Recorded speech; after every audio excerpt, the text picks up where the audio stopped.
तो hello guys. तो पिछले एपिसोड में हमने देखा था कि वीर ने क्वीन के कपड़े फाड़ दिए थे और इसके कारण क्वीन बहुत ज्यादा ही गुस्सा हो जाती है और वीर के ऊपर अपने लातों से हमला करना शुरू कर देती है। उसके बाद वीर फाइनली अपने आप को कंट्रोल कर लेता है और जैसे ही वीर अपनी आंखें खोलता है वीर देखता है कि क्वीन उसके सामने है। तो इस एपिसोड की स्टार्टिंग में हम देखते हैं कि वीर फिर से वो स्नो माउंटेन के पास चले जाता है और फिर वहाँ पर बचे हुए एक आखिरी लाल मशरूम को ले लेता है। तभी वीर कहता है आखिर ऐसा कौन सा एलियन है जिसे क्वीन को भी मारने के लिए मेरी जरूरत है और मैं अभी उसकी टीम को ज्वाइन नहीं कर सकता हूँ जब तक मैं अपना फर्स्ट जिन लॉक ना तोड़ दूं, क्योंकि अगर क्वीन जिस एलियन को मारना चाहती है वो एक सुपर एलियन रहा तब तो मेरी खेल नहीं। फिर वीर उस लाल मशरूम को अपने हाथ में पकड़ते हुए कहता है और अगर मेरे को अपना फर्स्ट जिन लॉक सबसे तेज तोड़ना है तो मुझे जेट स्किन की प्रैक्टिस करनी होगी, लेकिन अगर मैं जेट स्किन की प्रैक्टिस करता रहा तो मैं गुजराल फैमिली जैसा ही बुरा हो जाऊंगा जिसके पास कोई भी दिल ना हो। लेकिन मैं उन लोगों जैसा बनना नहीं चाहता हूँ जो हमेशा गुस्से में ही और वायलेंट रहते हैं। लेकिन ऐसा भी हो सकता है कि प्रोफेसर मंत्रा के प्यूरिफिकेशन के कारण जेट स्किन भी प्यूरिफाई हो गई हो।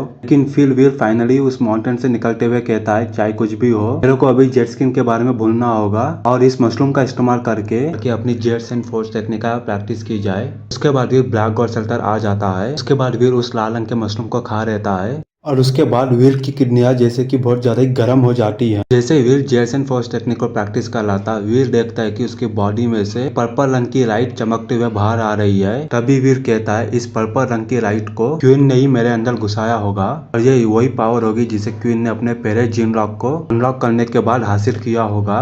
और फिर वीर ने उस मशरूम की ताकत को और उस पर्पल लाइट की ताकत को मिलाकर मैंने जेट्स एंड फोर्स टेक्निक को पूरी तरीके से प्रैक्टिस कर लिया है और इस पर्पल लाइट की मदद से जेट्स एंड फोर्स के साथ साथ वीर ने नियंत्रित मंत्रा के थर्ड स्टेज लंबी उम्र को भी कंप्लीट कर लिया था और अब जेट्स एंड फोर्स लंबी उम्र के साथ ऐसा लग रहा है जैसे कि अब मेरे पास अनगिनत पावर मौजूद है और अब मैं बिना कोई ब्रेक लिए बिना थके हुए कोई भी स्किल्स को अनलिमिटेड टाइम के लिए इस्तेमाल कर सकता हूँ। ये जानने के बाद वीर के पास अनलिमिटेड ताकत है। वीर की तो खुशी का ठिकाना नहीं था। जैसे ही वीर अपनी प्रैक्टिस खत्म करके बाहर आता है वीर को भी ये पता चल जाता है कि रितेश ठकराल ने संजय कपाड़िया और ब्रदर फिलिप को मना लिया था। तभी वीर भी अपने रूम से बाहर निकलते हुए कहता है तो शशांक ठकराल वापस आ गया है और उसने बहुत ज्यादा ही इफेक्ट लगाकर ब्रदर फिलिप और संजय कपाड़िया के शेल्टर को मिलाकर रॉयल शेल्टर पर हमला करने के लिए राजी कर लिया है और अब मैं भी बहुत ज्यादा ही प्रिपेयर्ड हूँ रॉयल शेल्टर के ऊपर हमला करने के लिए। और अब वो रॉयल शेल्टर को भी पता चलेगा कि आखिर उसका न्यू किंग कौन है। उसके बाद तीनों शेल्टर की कंबाइंड फोर्सेस ने मिलकर रॉयल शेल्टर के ऊपर हमला कर दिया था। तभी रॉयल शेल्टर में खूंखार जंग हो रही है। यहाँ पर एक तरफ रॉयल शेल्टर के एलियंस है दूसरी तरफ तीनों शेल्टर्स की अलाइन फोर्सेस है। तभी हमें शशांक ठकराल को दिखाया जाता है तो अपनी तलवार का इस्तेमाल करते हुए एलियंस को मार रहा है।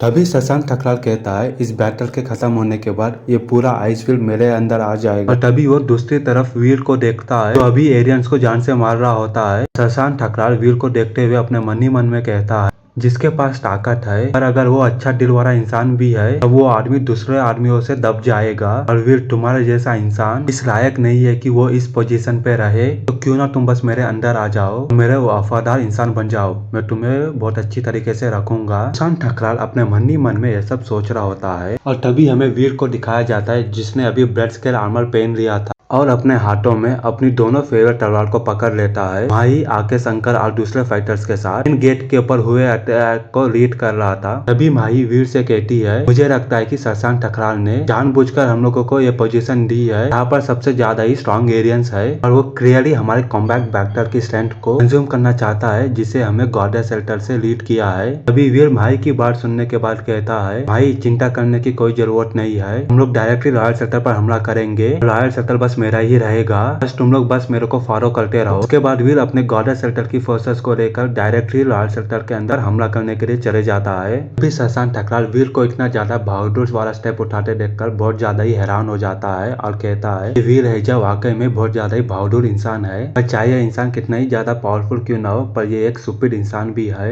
और जैसे ही वीर अपने लोगों को लेकर शेल्टर के अंदर जाता है जैसे ही वो सब लोग अंदर पहुंचते हैं रॉयल शेल्टर के अंदर बाहर से भी ज्यादा तादाद में मौजूद एलियंस को जिसको देखकर वो सबके सब बहुत ज्यादा शॉक हो जाते हैं। तभी रक्षित झा कहता है यहाँ पर तो बहुत ज्यादा एलियंस मौजूद है और कुछ एलियंस तो सीक्रेट बर्ड एलियंस है, क्या हमें दूसरे फोर्सेस का आने का इंतजार नहीं करना चाहिए। और रक्षित झा की बात सुनने के बाद वीर कहता है नहीं, इंतजार करने की कोई जरूरत नहीं है। और वीर के इतना कहते ही सिल्वर फॉक्स वीर के कंधे पर आकर बैठ जाता है और तभी वीर अकेले ही उन एलियन से भिड़ने के लिए आगे चल रहा था। और तभी अगले ही सेकंड माही, रक्षित झा और आके शंकर सभी के सभी बहुत ज्यादा ही शॉक हो जाते हैं, क्योंकि जैसे ही वीर एलियंस की तरफ भागने की कोशिश करता है और वो एलियंस पीछे भरने लग जाते हैं जैसे कि वो वीर से डर रहे हो। जैसे वीर एक कदम आगे रहता, एक एलियन उसके रास्ते से दूर चले जाता। फिर गॉडेस शेल्टर्स के वॉरियर्स लोग कहते हैं हमारा बॉस बहुत ज्यादा ही ताकतवर है, उसको देख कर ही ये सभी एलियंस पीछे भागने लग जाते हैं। और वीर को फॉलो करता हुआ रक्षित झा कहता है बॉस क्या आप स्वर्ग जा रहे हैं। अभी माही भी वीर के पीछे चलते हुए कहती है आखिर वीर ने ऐसा किया कैसे। इस समय माही के चेहरे पे बहुत ज्यादा ही कंफ्यूज एक्सप्रेशन थे। तभी आके शंकर जो माही के बगल में रहते हैं बहुत ज्यादा ही गर्व के साथ कहते हैं ये तो वाकई में मास्टर लहजा का वंशज ही होगा। और तभी वीर सब लोगों के हैरान चेहरे को नजरअंदाज करते हुए कहता है चलो स्पिरिट हॉल चलते हैं। जैसे वीर स्पिरिट हॉल आता है वहाँ पर सब एलियंस डर के मारे भाग जाते हैं। तभी उसी समय हम देखते हैं कि स्पिरिट हॉल के गेट के सामने दो स्पिरिट आकर खड़ी हो जाती हैं। तभी माही वहाँ पर दो स्पिरिट को देखते हुए कहती है यहाँ पर तो दो स्पिरिट कैसे हैं, क्या ये दोनों स्पिरिट ट्विन रॉयल स्पिरिट हो सकती हैं क्या। और तभी वीर नियंत्रण मंत्र और जेसन फोर्स टेक्निक का इस्तेमाल करते हुए रॉयल स्पिरिट की ओर बढ़ना स्टार्ट कर देता है। फिर अपने आर्मी लोगों से कहता है बड़े आर्मी के सोल्जर्स लोग तुम सब लोग यहीं पर ही रहो, इन रॉयल ट्विन स्पिरिट को संभाल लूंगा। तभी दूसरी तरफ वो दोनों रॉयल ट्विन स्पिरिट भी अपने हाथों की तलवारों को कस के पकड़ लेती है, वीर के ऊपर हमला करने के लिए बढ़ने रखती है। उन लोगों का हल्ले का अटैक किसी गोल्डन और सिल्वर रंग की बिजली से जैसा कम नहीं था। फिर रक्षित झा उन रॉयल स्पिरिट को देखते हुए कहता है इन रॉयल ट्विन स्पिरिट की स्किल्स वाकई में बहुत ज्यादा ही कमाल की है, एक रॉयल स्पिरिट शेल्टर है से इन रॉयल स्पिरिट राज करती है। लेकिन तभी माही भी कहती है अभी ठीक तो रहेगा ना इन दोनों रॉयल स्पिरिट से एक टाइम पे लड़ते हुए। तभी वीर अपने तलवारों का इस्तेमाल करते हुए उन रॉयल स्पिरिट से लड़ने लग जाता है और वीर के पावरफुल तलवार की स्किल्स ने रॉयल स्पिरिट की हमला करने की ताकत नाकाम सा कर दिया था, चाहे वो रॉयल ट्विन स्पिरिट कितने भी तेज और पावरफुल अटैक क्यों ना कर रहे। वीर फिर भी उन दोनों से एक कदम आगे ही नजर आ रहा था। वीर के हाथों में एक एक तलवार थी और वो दोनों तलवार रॉयल स्पिरिट से लड़ते हुए अलग अलग स्वॉर्ड स्किल का इस्तेमाल कर रही थी। जितना ज्यादा वीर उन रॉयल स्पिरिट से लड़ता जा रहा था वो रॉयल स्पिरिट उतना ज्यादा ही वीर से हारते जा रही थी। तभी वीर के गॉडेस शेल्टर के कुछ कम उम्र के लोग कहते हैं हमारे बॉस तो बहुत ज्यादा ही कूर है और हमारे बॉस अकेले ही दो रॉयल स्पिरिट से लड़ रहे हैं। रही बात उन दोनों रॉयल स्पिरिट की, इन दोनों के चेहरे के रंग पूरी तरीके से उड़े हुए थे, क्योंकि पहले तो वो वीर से बहुत आसानी से लड़ लेती थी, लेकिन अब वो दोनों चाह कर भी वीर के सामने टिक नहीं पा रही थी। वो रॉयल स्पिरिट कहती है क्या ये आदमी फिर से ताकतवर हो गया है। तभी उसी समय वीर भी अपनी स्पीड का इस्तेमाल करते हुए इन दोनों रॉयल स्पिरिट के बीच में से स्पिरिट हॉल की तरफ भागना शुरू कर देता है। उन रॉयल स्पिरिट से कहता है तुम बहुत ज्यादा ही स्लो हो। तभी वो गोल्डन बाल वाली रॉयल स्पिरिट कहती है जल्दी से उसका पीछा करो। उसके बाद वो दोनों रॉयल स्पिरिट वीर का पीछा करने चली जाती है। तभी वीर देखता है कि वो दोनों रॉयल स्पिरिट का पीछा कर रही हैं। तभी वीर कहता है मैंने अपने 5S क्लास के पावर्स का कार्ड्स का इस्तेमाल करके 12 स्वॉर्ड टेक्निक का इस्तेमाल करके डुअल ब्लेड स्किल को बनाया है। जितनी भी टेक्निक्स का मैंने इस्तेमाल किया है वो सबसे पावरफुल टेक्निक्स में से एक है। इस टेक्निक का इस्तेमाल करके मैं चाहे तो तुम्हें आराम से मार सकता हूँ, तुम लोग मेरी टेक्निक से रेसिस्ट भी नहीं कर पाओगी।